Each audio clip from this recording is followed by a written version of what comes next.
British Awami League সরকার 2013 সালে 7 September কিভাবে হত্যা করেছে, কিভাবে পিটিআর হত্যা করেছে, কিভাবে 24শে জুলাই ছাত্র জনতাকে হত্যা করেছে। কিন্তু দুঃখের বিষয় হল, আপনাদের সামনে কিছুক্ষণ আগে শহীদ পরিবারের মা বলেছেন, শহীদ পরিবারের স্ত্রী বলেছেন যে তার স্বামীর লাশ এখন পাওয়া যাচ্ছে না। কিন্তু কথা হলো, আমরা যাদেরকে রক্ত দিয়ে আসনে বসিয়েছি তাহলে তারা বসে বসে কি করছে? আমরা যাদেরকে ক্ষমতায় বসিয়েছি তারা বসে বসে কি করছে? আমরা তো নাটক দেখার জন্য আপনাদেরকে ক্ষমতায় বসাই নাই। আমরা তো আপনাদের জনগণকে মনে দরিদ্র দেওয়ার ক্ষমতায় বসাই নাই। আমরা আপনাদেরকে ক্ষমতায় বসিয়েছি আপনারা সংস্কার করুন।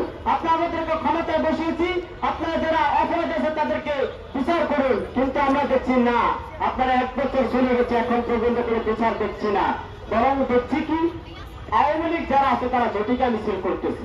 বরং আমরা দেখছি কি, দেশে আর অপরাধ বেড়ে যাচ্ছে। বরং আমরা দেখছি কি, বিভিন্ন ক্যাম্পাস, বিশ্ববিদ্যালয়, মাদ্রাসায় হামলা হচ্ছে। আমরা দেখছি কি, সোহাগের মতো লোককে চকবাজার পাথর হত্যা করা হচ্ছে। এটার জন্য তো আপনাকে ক্ষমতা বসানো হয় নাই।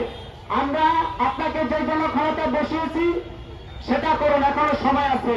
আপনি সংস্কার ছাড়া নির্বাচন, আমরা সংস্কার ছাড়া নির্বাচন মানি না। আমরা সরকার পরিবর্তনের সাথে সাথে একটা সিস্টেমকে পরিবর্তন করার জন্য ছাত্র জনতা জীবন দিয়েছে। কিন্তু আপনি সিস্টেমকে পরিবর্তন না করে কিসের নির্বাচন? আগে সিস্টেমকে পরিবর্তন করুন, তারপর নির্বাচন দেন। কিন্তু সিস্টেমকে পরিবর্তন না করে কোন নির্বাচনের দেশে চলবে মেনে নেবে না।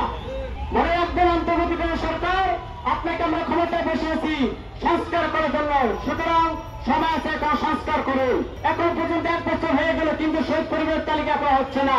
শহীদ পরিবার যারা আছে তারা বলে এখনো বাতা পাচ্ছে না। তারা আপনি বসে বসে কি নোনা খাচ্ছেন নাকি? আপনি বসে উপদেষ্টা কি করছে?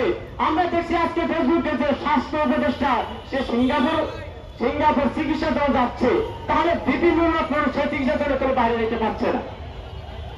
আপনারা তাহলে আমার দেশের সরকার যারা অসুস্থ হলে বাইরে চিকিৎসার জন্য দায়িত্ব, যদি আপনারাও সেই একই কায়দা করেন তাহলে তো আপনারা প্রতিষ্ঠার তালিকা করতেছে। সুতরাং আমরা কোনো প্রতিষ্ঠা চাই না, আমরা চাই সুন্দর দেশ, আগামী দিনে একটা সুন্দর দেশ করা হয়, সেজন্য ছাত্র জনতা জীবন দিয়েছে। সুতরাং সরকারকে বলবো, সিস্টেমকে পরিবর্তন করে আপনি নির্বাচন দেন, নির্বাচন সকলে মেনে নেবে। সিস্টেম পরিবর্তন ছাড়া কোন নির্বাচন হবে না। ইনকিলাব জিন্দাবাদ।